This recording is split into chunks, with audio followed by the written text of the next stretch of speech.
দেখতে পারতেছে যে ঘূর্ণিঝড় রোমারের কারণে ঢাকা শহরে বৃষ্টিতে প্লাবিত হয়ে গেছে। বৃষ্টি বিঘ্নিত আজকে এই শহর, বাসা থেকে বের হওয়া যাচ্ছে না।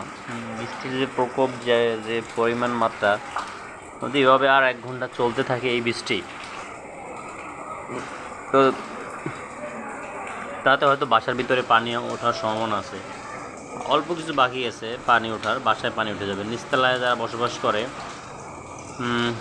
নদীর এরিয়া ম্যাক্সিমাম, সেখানে কিন্তু পানির প্রকোপ দেখা দিচ্ছে। পানি আর পানি, শুধু বৃষ্টির পানিতেই বাসা।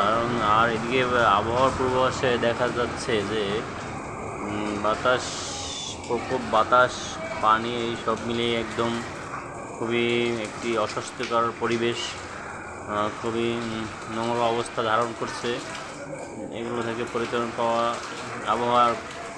বিরূপ আবহাওয়ার কারণে আজকে আমাদের ভোগান্তি।